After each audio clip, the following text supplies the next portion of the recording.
So let's do some work. I understand you did some work on the Canadian housewife. Is that right? Well,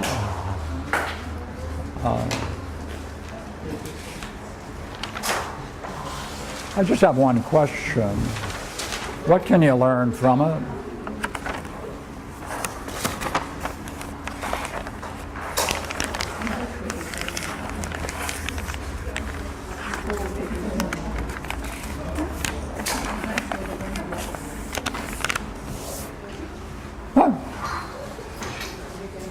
Just jump in and help me out. What can you conclude about the Canadian housewife?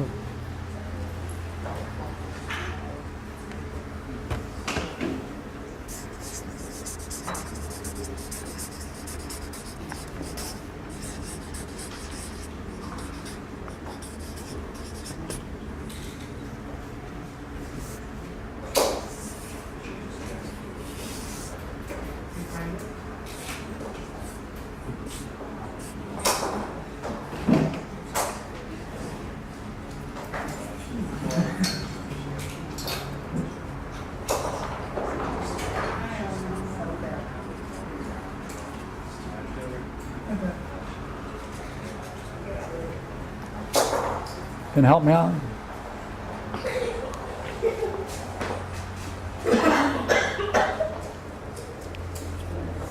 Well, she got what she wanted.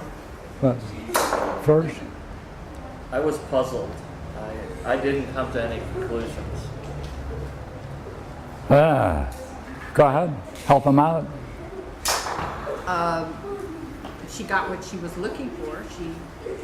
She got what she was looking for. What she wanted. Did that solve the puzzle? Well, I guess I heard somewhere along the line that this is an example of a pathologos counterattack. Likely. Come on, and And I didn't hear any of that in the discussion we had. okay.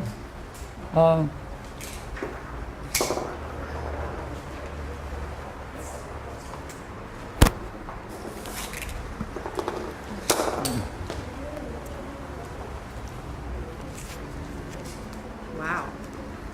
That meant she. Shall we just do it together? Yeah. Okay.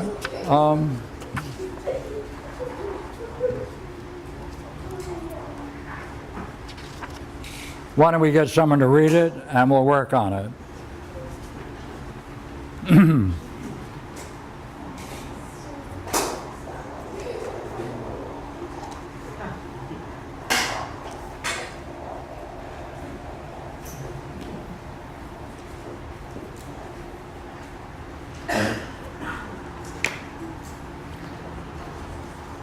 All the first day of the session, are we together? Yes? Yes. And we need a reader. How about volunteering? Do you want me to come up there? You want me to come up there? Oh, anyone have a copy? Oh, Okay. yeah.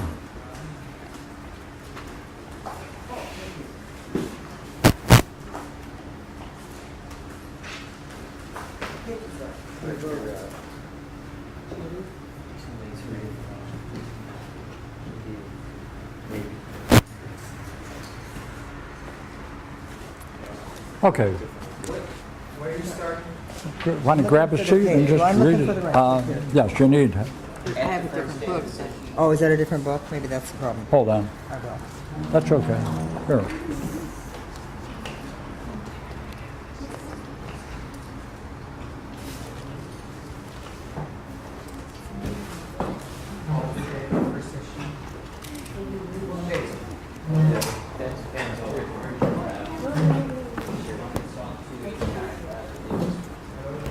Page 266.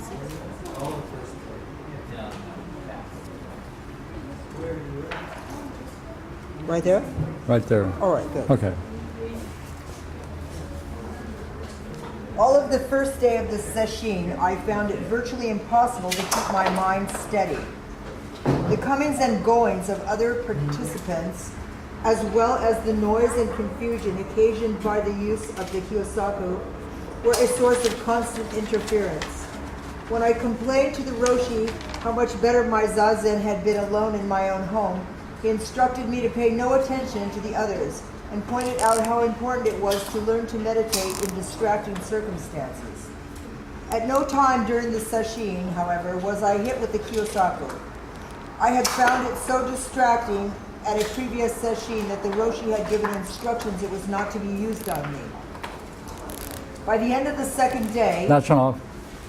How's she doing first day? Very low. Low. Four. Poorly. Four. Huh? Poorly. Poorly? On what index? Concentration. Concentration. Her level of concentration? Low?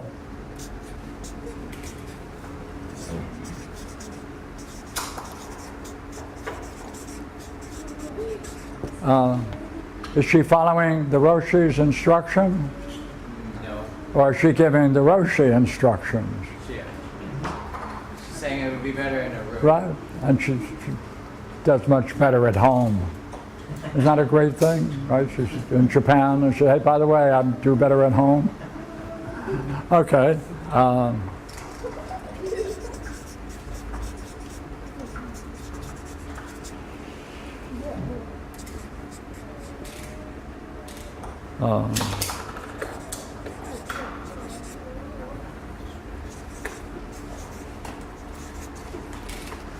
Second day?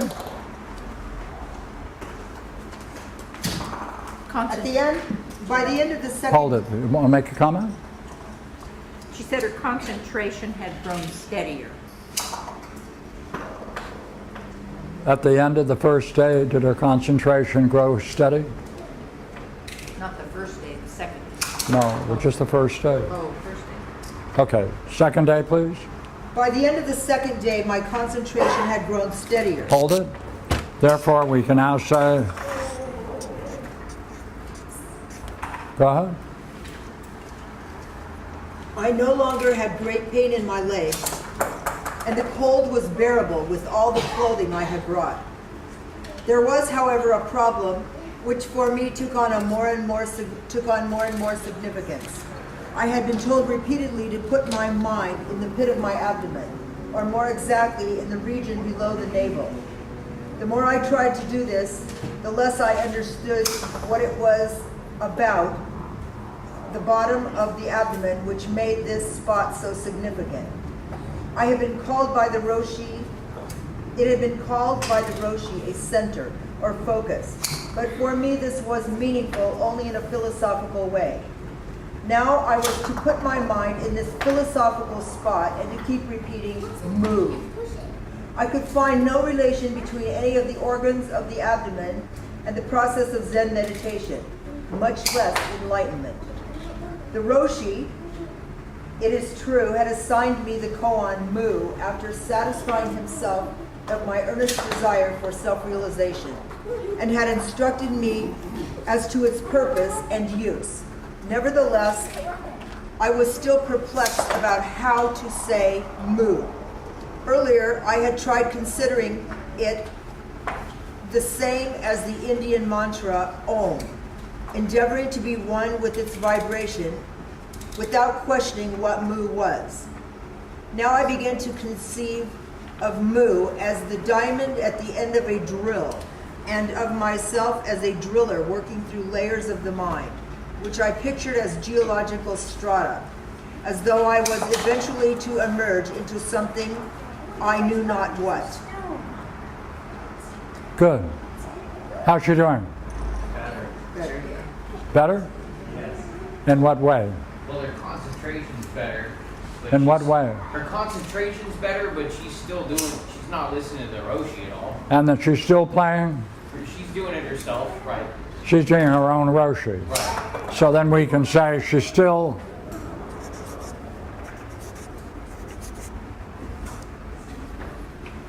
she's still the Roshi.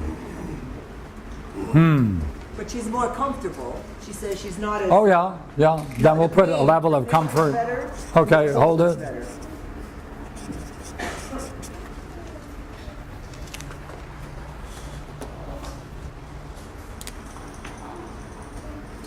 No longer great pain in the legs, and the cold bearable. Okay. Third day?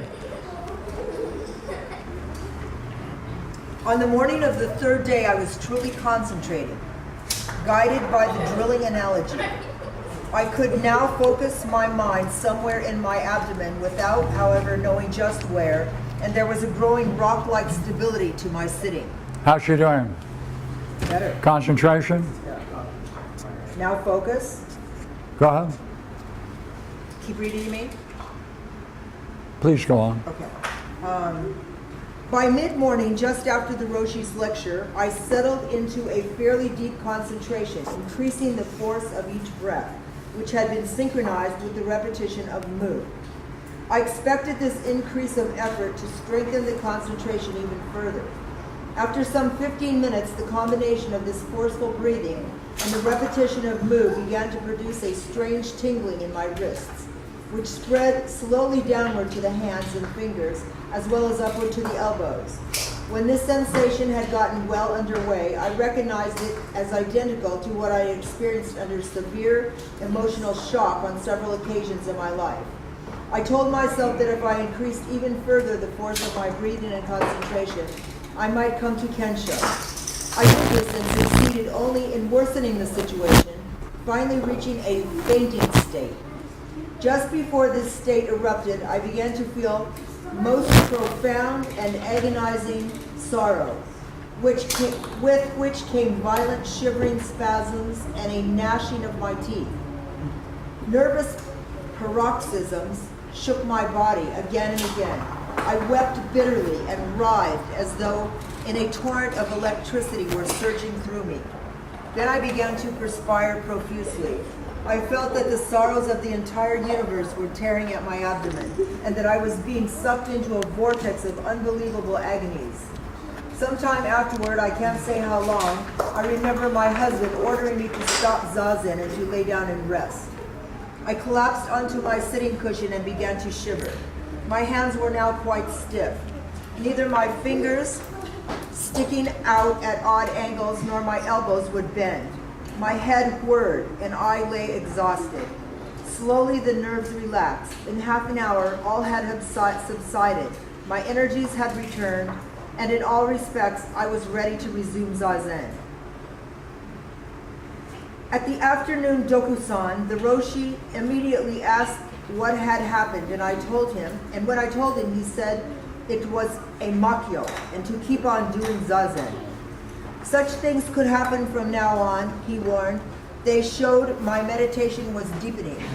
He then instructed me to search for mu in the region below the solar plexus. With the word solar plexus, suddenly everything fell into position. For the first time, I knew exactly where I was going and what I was to do. The next morning... That's enough. What are we going to do?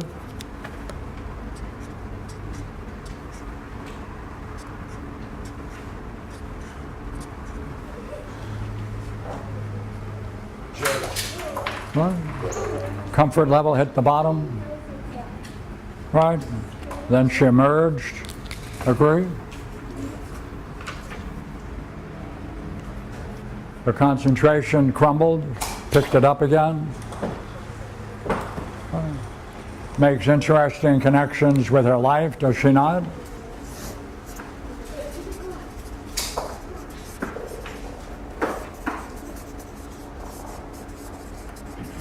Anything else you want to say about it? That was the first time she has an expectation. Right. First time she has a Expectation. of something that's about to happen. Yeah, right. What's going to happen? Right. And what happened after that? She crashed. Right. That's right. And you had the third Roshi, her husband, And The third Roshi appears. now comes the third Roshi, right? Roshi 1, herself. 2, the Roshi. 3, her husband.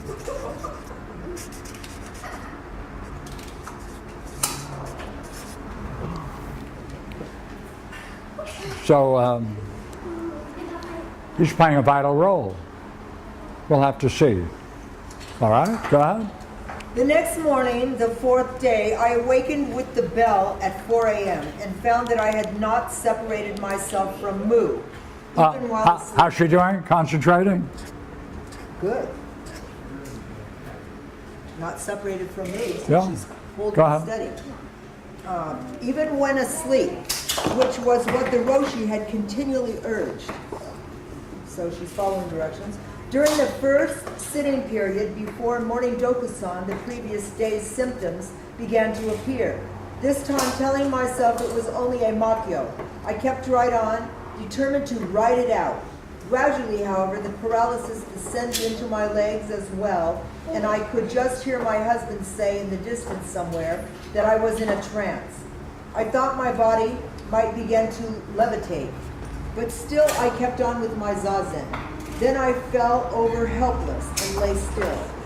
By the time I felt well enough to resume, morning dokusan was over.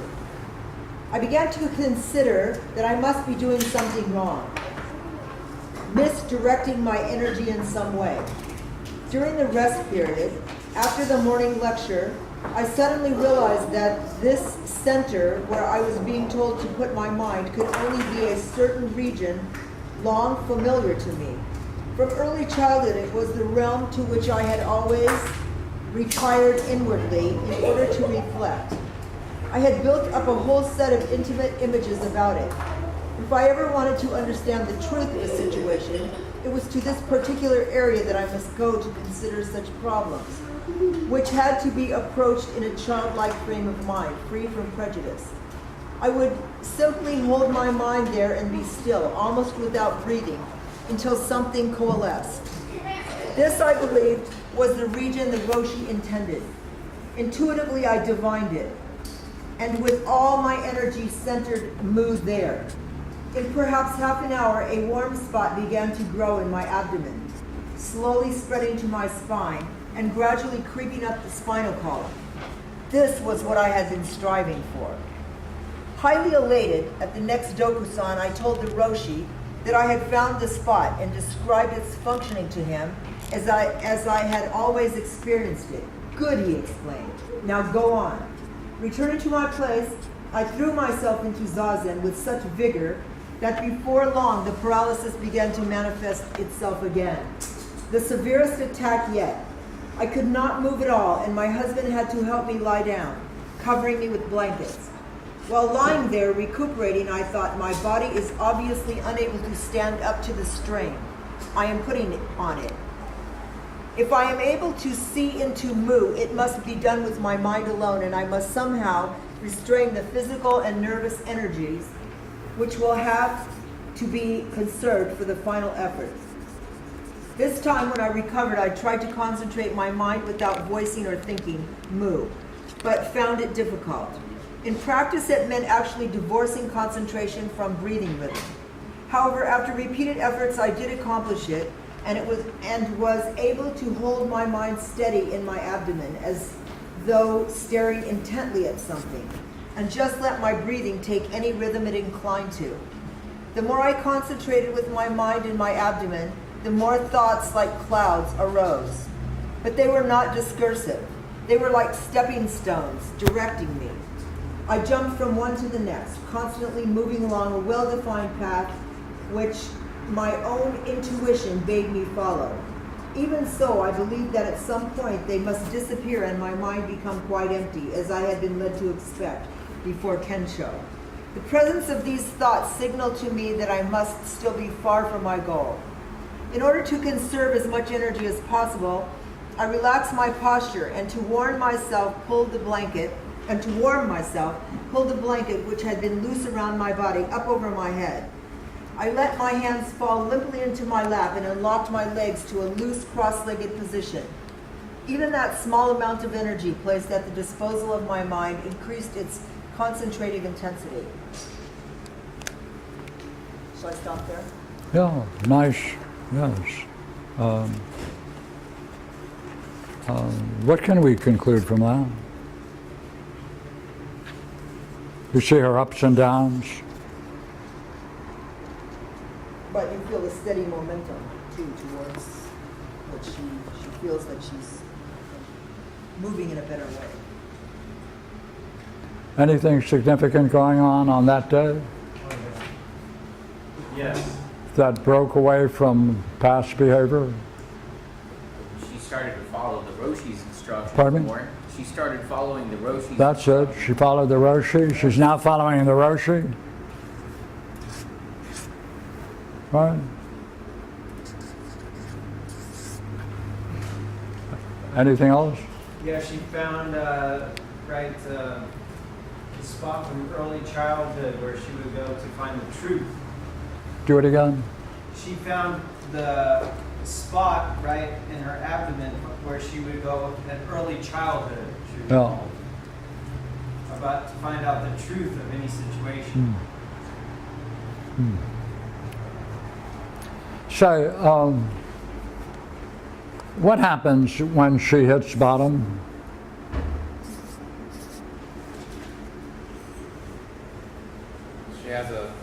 She has a physical breakdown, And and then in day 4 she realized that this was not a physical journey. This is a mind game. She understood that she had to approach this okay, via mind, and so that helped her avoid. okay. If we went back and looked at each of these bottoms, does she recover when she's on the bottom? No. She regroups, she recovers. Where is she doing it now? Before she hits bottom. She's not going down, but now she's willing to recoup on the way up. Oh,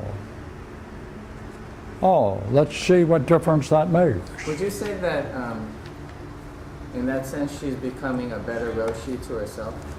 She finds solutions herself. Well, is she becoming a better Roshi for herself?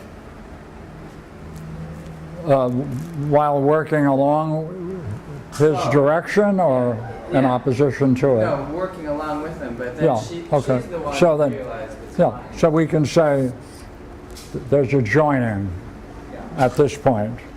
That's right. That's right. Okay, go ahead.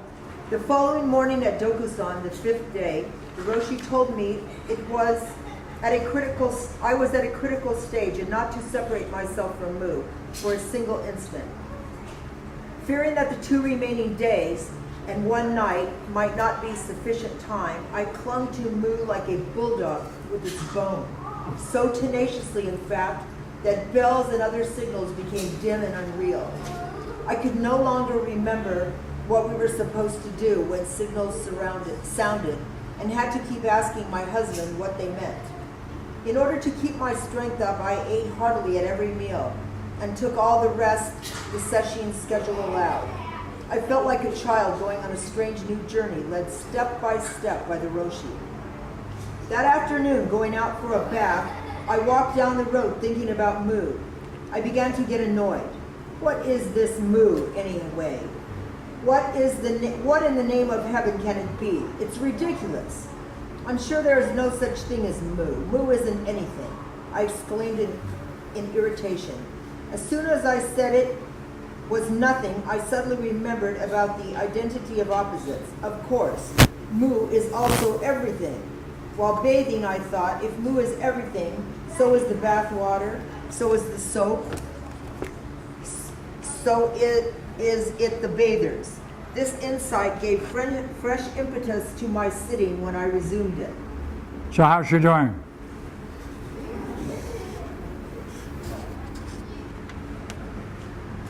Good. What? Yeah. And making connections? Yes. Yeah. 6? Each morning at about 4:30, oh, did you want me to start again? Yeah. Okay. Each morning at about 4:30, it was the Roshi's custom to inspect and address all the sitters.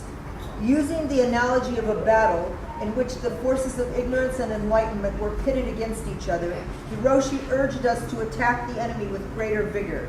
Now he was saying, you've reached the stage of hand-to-hand combat. You may use any means, any weapons. Abruptly, at these words, I found myself in a dense jungle, breaking through the darkness of thick foliage, with a knife swinging at my belt, in search of my enemy. This image came again and again, and I supposed that with Mu I was somehow to overcome the enemy, upon which I was now closing in for the final dispatch. On the afternoon of the 6th day, in my imagination, I was again splashing a path through the jungle, babbling to myself, and searching ahead for an opening in the darkness and waiting for the flood of light, which would mean I was at the end of my trail. Suddenly, with a burst of inner laughter, I realized that the only way to overcome this enemy, when he appeared, was to embrace him. No sooner had I thought this than the enemy materialized before me, clad in the costume of a Roman centurion, his short sword and shield raised in attack. I rushed to him, and in joy flung my arms about him. He melted into nothingness. At that instant, I saw the brilliant light appear through the darkness of the jungle. It expanded and expanded. I stood staring at it, and into its center leapt the words, Mu is me. I stopped short. Even my breathing stopped. Can that be so? Yes, that's it. Mu is me, and me is Mu. A veritable tidal wave of joy and relief surged over me. At the end of the next round of walking, I whispered to my husband, how much am I supposed to understand when I understand Mu? He looked at me closely and asked, do you really understand? I want the Roshi to test me at the next Dokusan, I said. The next Dokusan was some 5 hours away. I was impatient to know whether the Roshi would confirm my understanding. In my heart of hearts, I was certain I knew what Mu was, and I firmly told myself that if my answer was not accepted, I would leave Zen forever. If I was wrong, then Zen was wrong. In spite of my own certainty, however, since I was still unfamiliar with Zen expression, I felt I might not be able to respond to the Roshi's testing in appropriate Zen fashion. Dokusan finally came, and I asked the Roshi to test me. I expected him to ask only what Mu was. Instead, he asked me, what is the length of Mu? How old is Mu? I thought these were typical Zen trick questions, and I sat silent and perplexed. The Roshi watched me closely, then told me that I must see Mu more clearly, and that in the time remaining, I was to do Zazen with the greatest possible intensity. When I returned to my place, I threw myself into Zazen once more with every shred of strength. Now there were no thoughts. I had exhausted all of them. Hour after hour, I sat, and sat, thinking only of Mu with all of my mind. Gradually, the heat again rose in my spine. A hot spot appeared between my eyebrows and began to vibrate intensely. From it, clouds of heat rolled down my cheeks, neck, and shoulders. I believed something must surely happen, at the very least, an inner explosion. Nothing did happen except that I experienced recurring visions of myself sitting cross-legged on a barren mountainside, meditating and trudging doggedly through thronged cities in the scorching sun. At the next Dokusan, I told the Roshi about these visions and sensations. He told me that was a good way to bring this vibrating center, now between the eyes, back to the solar plexus, was to trace a pathway for it by imagining something like honey, sweet and vicious. Viscous. Thank you, I knew that wasn't right. Viscous, trickling downward. He also told me not to concern myself with either these visions or the clouds of heat, both of which were an outcome of the prodigious effort I was making. The important thing was to concentrate steadily on Mu. After a few attempts, I was able once more to reestablish this center in the solar plexus and to continue as he had bidden me. The following day, the 7th, I went before the Roshi at Dokusan once more. From the 6 or 7 hours of continuous zazen, I was so physically exhausted I could scarcely speak. Imperceptibly, my mind had slipped into a state of unearthly clarity and awareness. I knew, and I knew I knew. Gently he began to question me. What is the age of God? Give me Mu. Show me Mu at the railway station. Now my inner vision was completely in focus and I responded without hesitation to all his tests.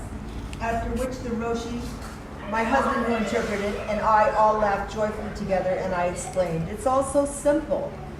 Whereupon the Roshi told me that henceforth in my practice, in connection with succeeding koans, was to be different. And then explained how I was to proceed. Too stiff and tired to continue sitting, I slipped quietly from the main hall and returned to the bathhouse for a second bath.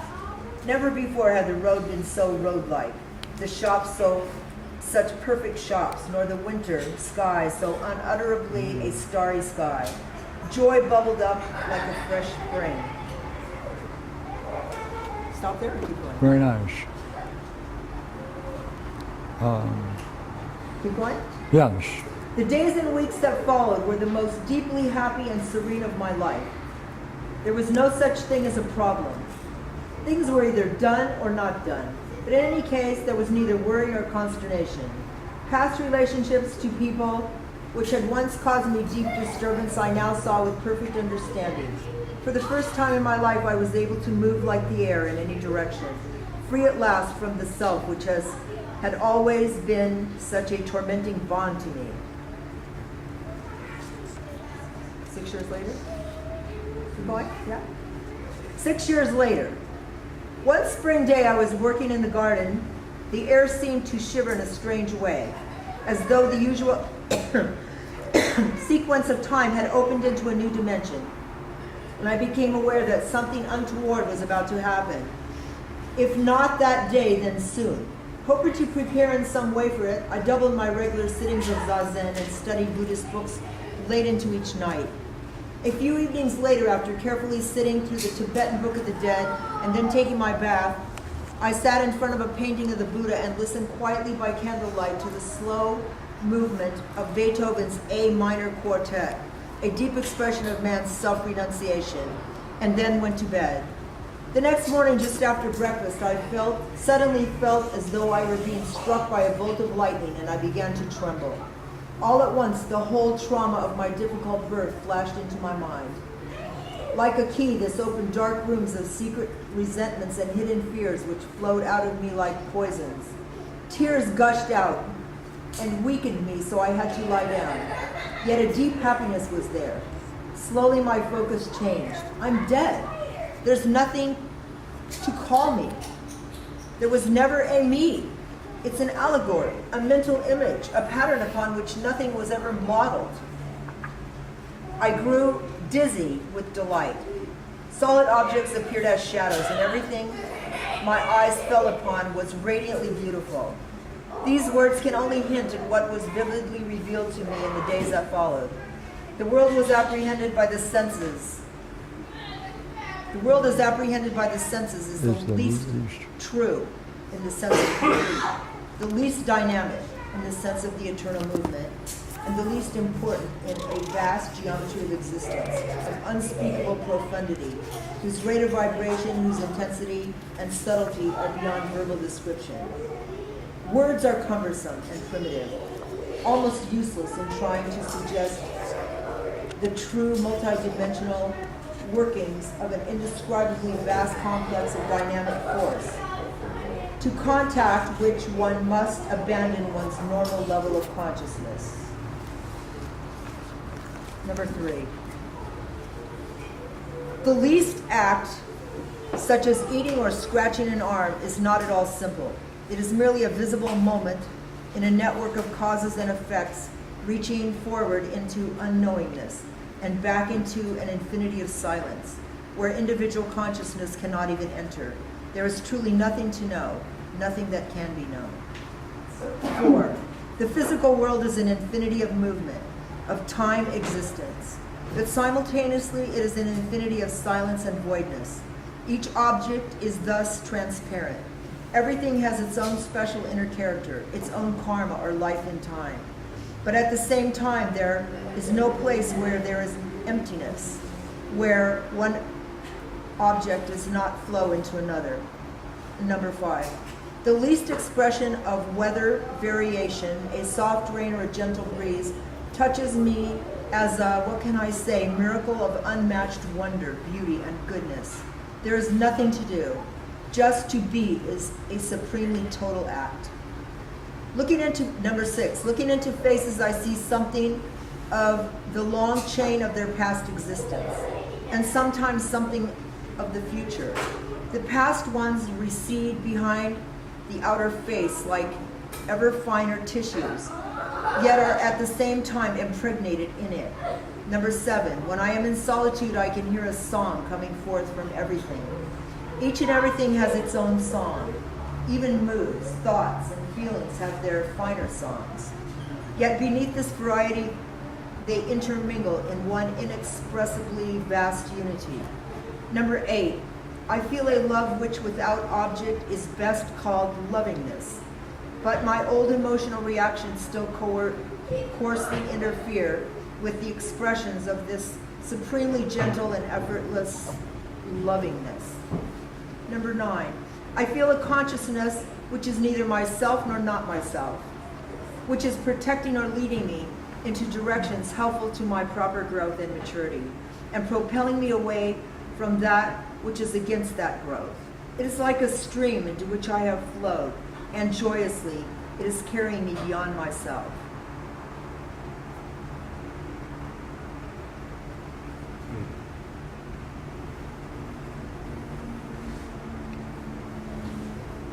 Enjoy it? Yeah. Yeah. Good piece of writing? Oh, absolutely. Yeah. Nice. Yeah. Think she reached knowing what knowing is? Wow. I dare say that if she didn't, I don't know what it would be.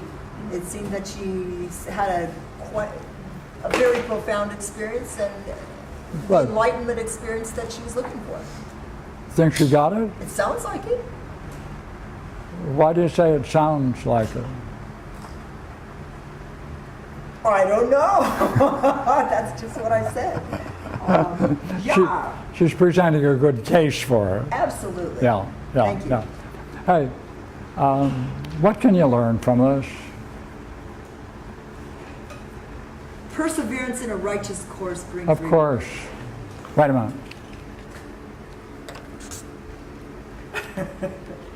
What can you learn from it?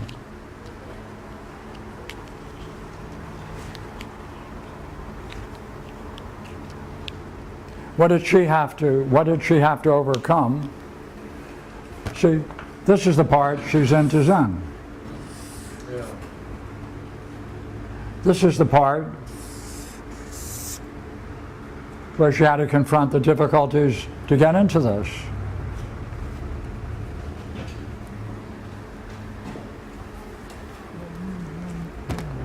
As long as there is some positive virtue that one gains from hitting bottom, you'll go there to get it. Period.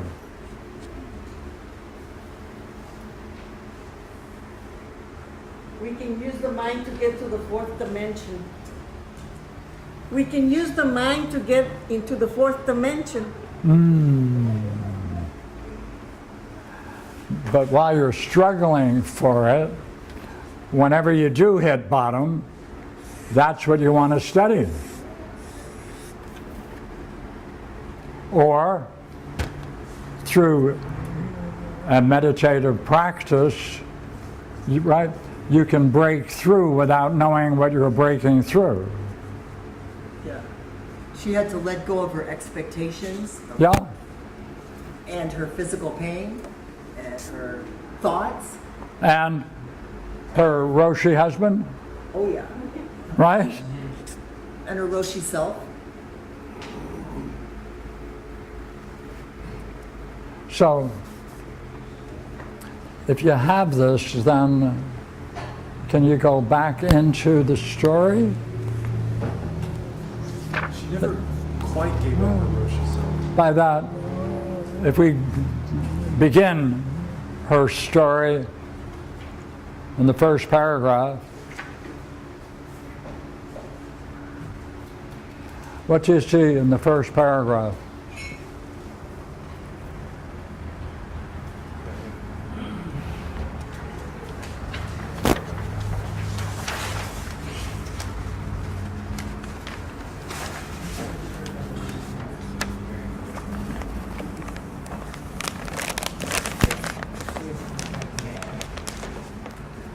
Why don't you read it?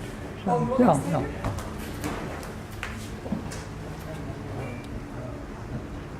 First paragraph in the book, in the Canadian Housewife.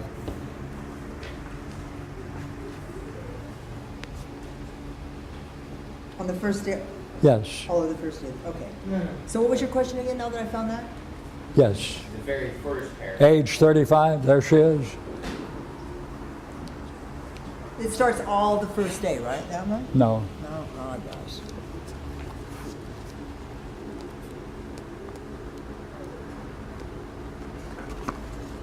first Oh, paragraph. okay, okay.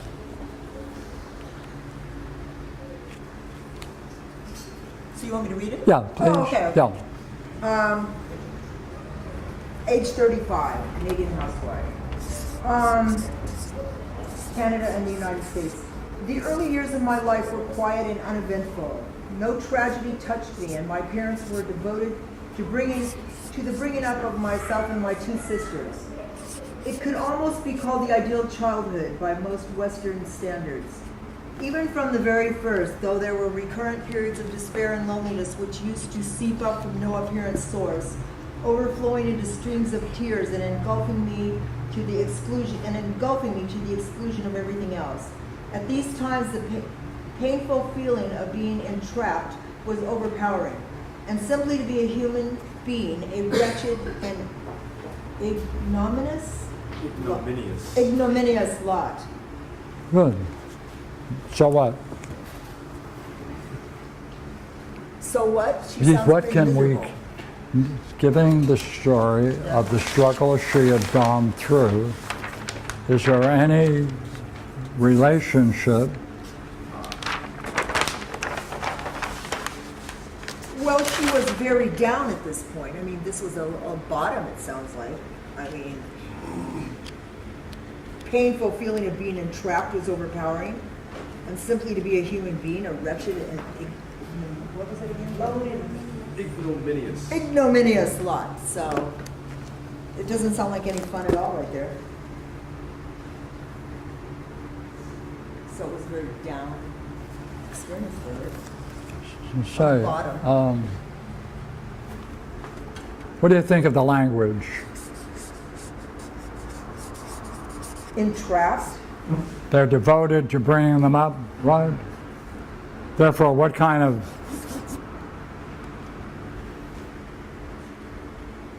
It's like her husband. I don't get your question. What is it? if they are devoted to bringing them up, Oh, yeah. what is this word? Is it, it comes from football, No. basketball? Spirituality. Oh, Devoted. Devotion. right, Religion. right. Yeah, religious. Yeah. So she's reflecting on her early life and saying, this is almost an ideal Yeah. family, almost, No tragedy.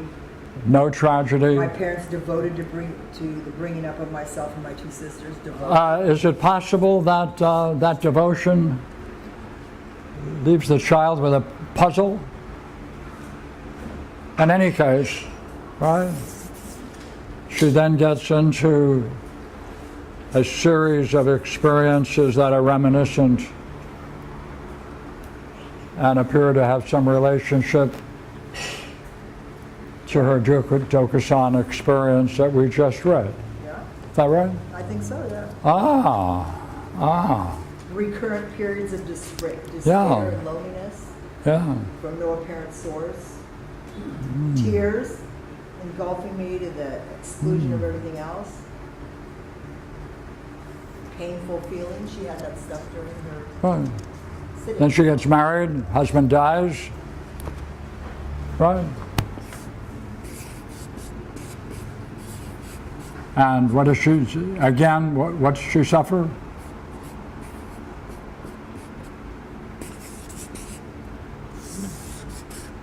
I didn't just read about her husband's death. It's further on. Yes, yes. A couple of paragraphs. Yeah. Do you want me to read ahead then? Within a few months. Within a few months, our marriage took. Within a few months, our marriage took place, and almost immediately after I awoke to find myself a widow. The violent, self-inflicted death of my husband was a shock more severe than anything I had ever experienced. The circumstances and implications of it precipitated me into the innermost depths of my being, where the foundations shook with a truly terrifying intensity. I could not divest myself of a deep sense of human responsibility for it. Perception, maturity, wisdom, all of these I sorely lacked. Keep going. Frequently at this time, I would be seized by a total numbness, and always there was a fear, deep, pervasive fear, which lasted long, obstructing my breathing and inhibiting my eating. Often at night, I would find myself seated cross-legged on the floor, rocking back and forth, hitting my head against the tiles, almost delirious with grief and despair. One afternoon, returning from an errand and stepping into my apartment, where I lived alone, the profoundest misery seized me. And in helplessness, I slumped to the floor. I am dying, I sobbed, totally alone. Stark fear and utter despair possessed me, and I lay on the floor for I don't know how long, until from the pit of my abdomen, a cry came forth. If there is any being in the entire universe who cares whether I live or die, help me, oh help me. Gradually, an idea took form and I began to write. I had a very dear friend who had recently renounced the world. She was now living in an ashram in South India, and I begged her to direct her meditation toward me, for I needed help badly and no longer felt capable of helping myself. Quickly, she replied that she and others in the ashram were sending as much spiritual support as they could. Her response touched me. So touched me that I decided to leave the West as soon as I could for India. It was many months before this was possible. All of my energies were now harnessed into winding up my husband's estate and selling my belongings. At last I sailed, exhausted, to India, intending to stay there until I had found an enlightened teacher. Exactly 3 years had passed since I had come to the United States. India and Burma. One hot afternoon, should I keep going then? Yeah, One hot sure. afternoon, 2 months after my departure from New York, I entered the compound of the large ashram where my friend was living. Silently, I was ushered into her tiny room, and such was my relief when she came to greet me, gentle and smiling, that I fell into a fit of tears. My arms became paralyzed, and I began to faint. Without my fully realizing it, the years in the United States had been so fraught with inner tension and struggle that I could not spontaneously adjust to this tranquility. The tautness of mind and body continued for a long time from force of habit. The ashram set on the shores of the Bay of Bengal was rejuvenating. But metaphysical speculation and philosophical discussion are strong in India, and I had always been quick to succumb to them. While part of me was stimulated by them, my deepest instincts warned me that they would in the end prove unavailing. A regimen which encouraged so much study and reading, it seemed to me, was at that particular time the very thing I should not have. I felt a growing need for closely guided meditation. My morning dissatisfaction with what I took to be haphazard meditation in the ashram coincided with the visit of an American Buddhist who had practiced Zen in Japan for a number of years. What impressed me most about this American was the serenity with which he mingled with and absorbed himself in all the varied circumstances he encountered in the ashram, and his compassionate interest in the lives of all whom he encountered, including my own, so full of desperate and uneven strivings. I determined to go to Japan if I could get his help. This he unstingily gave, together with the assurance of helping me find a Zen teacher there. Following my departure from the ashram, I traveled up and down India, visiting the other ashrams, exploring the archaeological sites, and absorbing the rich lore and pervasive religious atmosphere of Buddhist and Hindu holy places, the shrines, the temples, and caves with which India abounds. An overwhelming intensity of spiritual vision informs her architecture and mighty cave sculpture, so that it is impossible to step into these caves without being swept up by this religious fervor. Standing before the giant rock-cut Buddhas, I fairly trembled in awe, and my resolution to follow the Buddha's path was given the most powerful impetus. I had long hoped to visit Burma, which I had pictured as being second only to Tibet in its unique concern with religion as the foundation of daily life. So when my American friend wrote that all of Southeast Asia Buddhist countries, the meditation centers of Burma were reputed to be the best, suggesting that I join him in the center of a famous Burmese master, Maharishi Sayadaw, in Rangoon for 5 weeks of intensive meditation, I jumped at the chance. Now began my first formal practice of meditation under the guidance of a teacher, and in every direction it proved to be extremely painful. The hot season had already settled in when I reached Rangoon, and I clearly contracted a fever together with Okay. Skip the next paragraph. Start with the meditation itself? Yeah. The meditation itself consisted of concentration on the rising and falling of the breath, the attention of being focused on the diaphragm. When the mind wandered, which it repeatedly did, So she was in a 5-week session, and she's been instructed on following the breath. Right. And go to the next paragraph. each day at noon we met with our preceptor, a senior monk who examined us in our progress. He asked minute questions and called for detailed accounts of sitting time.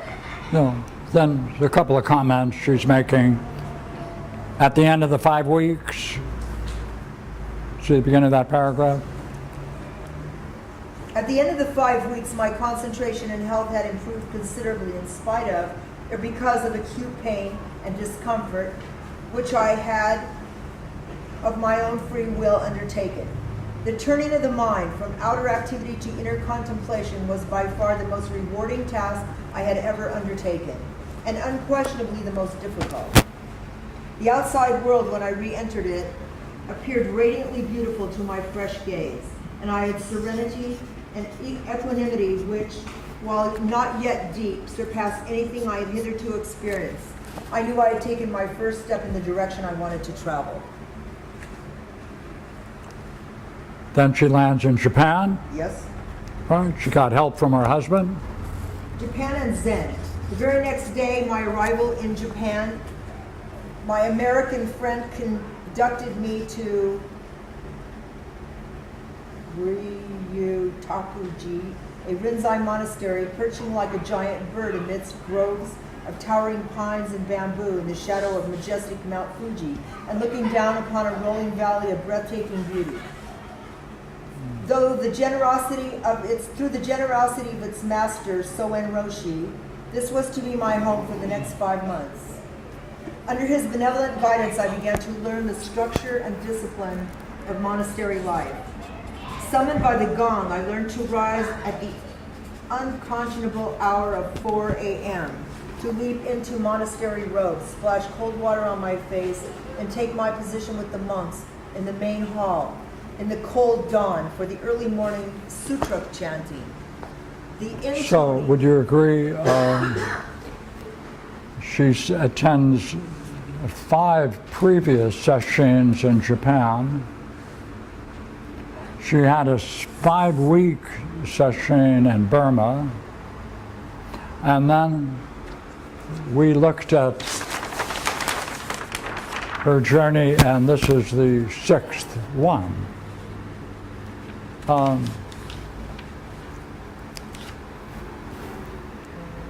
Does it look like she's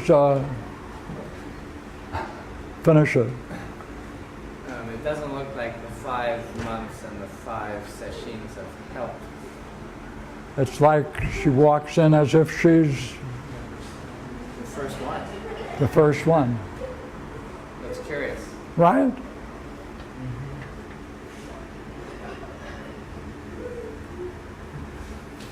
And she doesn't know anything about breathing or what to do with her breathing, or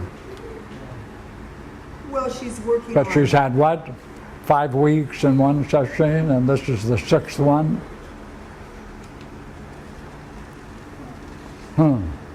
Something curious going on, isn't there? Well, she's working on a koan this time. Well, you're certainly correct about that. But does it appear when we were reading it that she appears to be new to the game? In a way, I guess. How did she do in Burma? She got a good grade in Burma, didn't she? Well, she sounds like she's progressing Right? Did she? to me.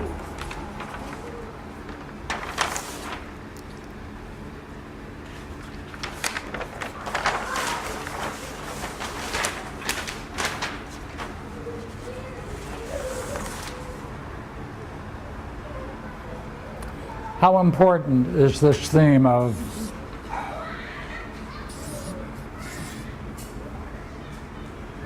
help, help, help, help? Well, I think it is important because she wants something. She wants help. And she Yeah. gets it from her. And it certainly looks like she needs it. Definitely. Wait a minute. How do we know whether she needs it? She thinks she needs it. Oh yeah, that's true. And she's not happy. Do you think she needs it? It didn't seem like it. It seemed like she was doing very well. Did she have to give up the need for it? Finally, I guess. Right? She had to give up the need for it. Yeah, at that point. Ah.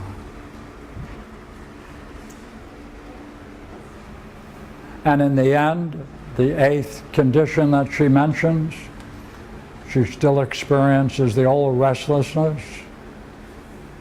Yeah. Is that correct? I think so, but No. Just take a look. The last paragraph in the work. in the whole thing? There are 9 items, aren't there? Oh, okay.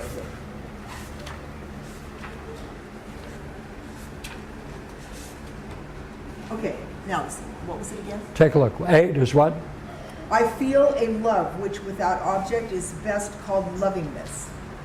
But my old emotional reactions still But my old emotional personally reactions. interfere with the expression of this supremely gentle and effort lovingness. So she's still having some Still having some emotional reactions. something that started out in her life Yeah, plays out again, doesn't it it? still interferes.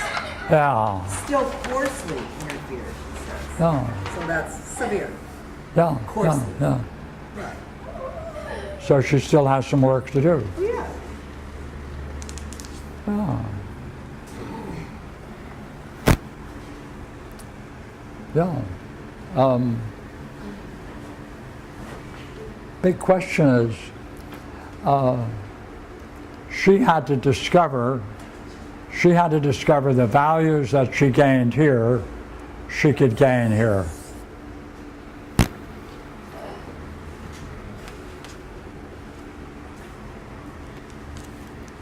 Therefore, this is the arena of learning. Yeah, it seems so, doesn't it? Yeah. So she had to discover the positives when she's up rather than down. Yeah, well, it's interesting.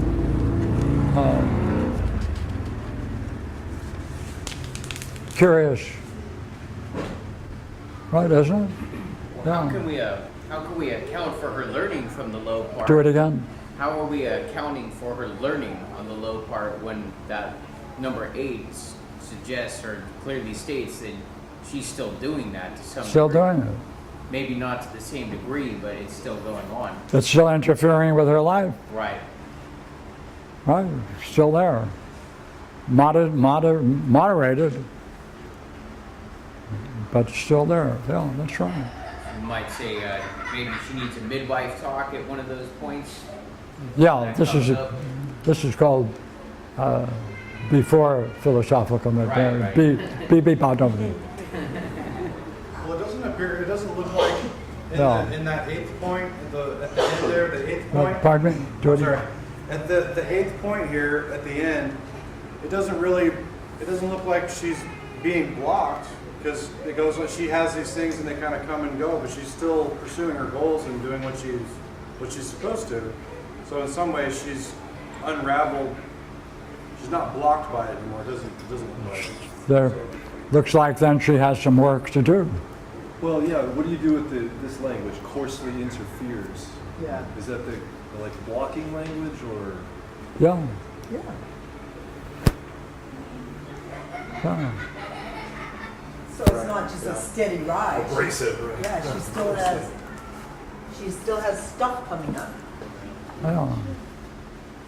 Now we return.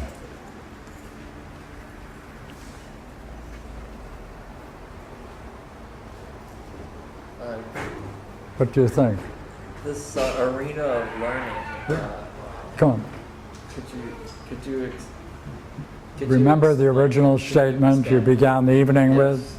I was puzzled Yeah. because See whether you can express the puzzle.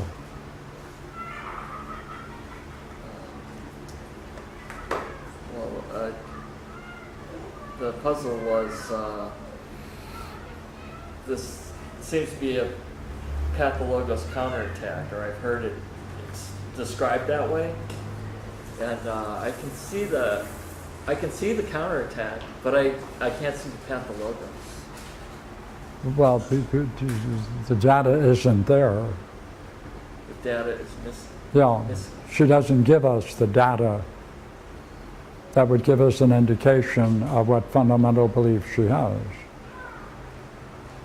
That drives the negative emotional world.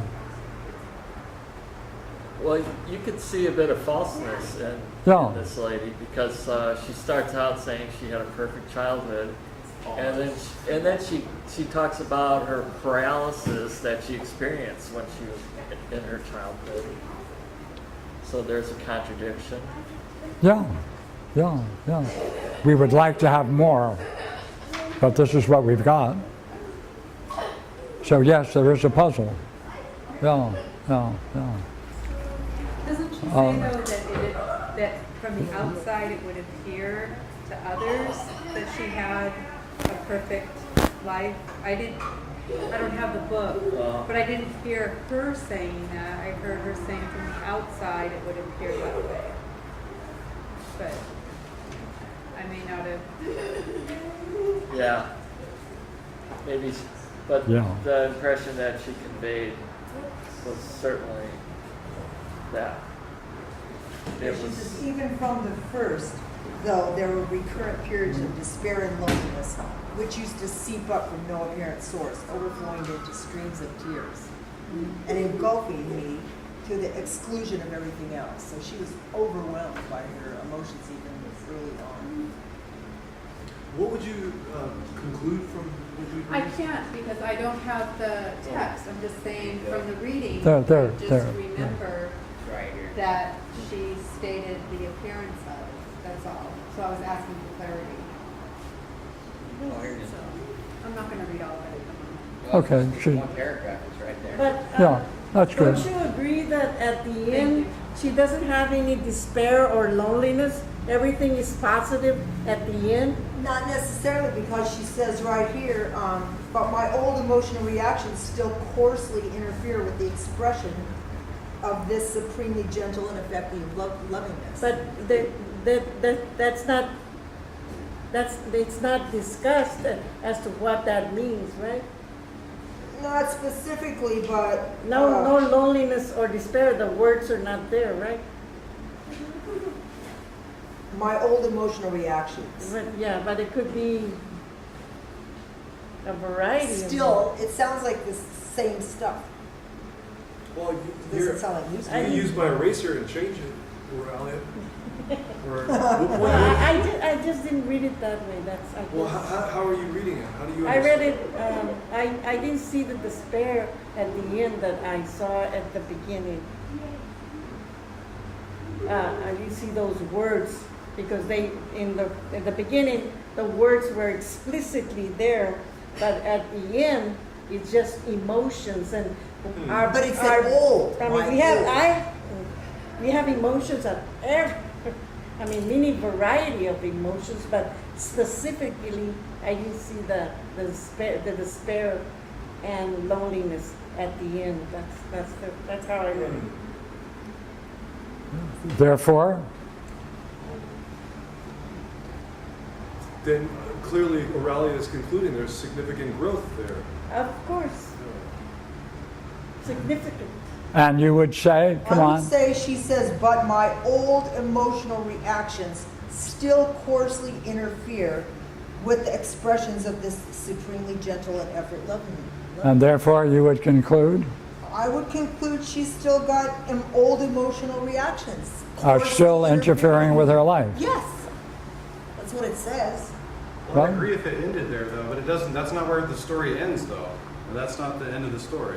The end of, we get down into this joyous stuff at the bottom. So, Right. so there may be things that are blocking her still, But there's huge joy and growth. Yeah? Right. It shows a lot of growth. but I'm not sure what's. Well, I think that the important thing you have to remember that it's time for a cup of coffee.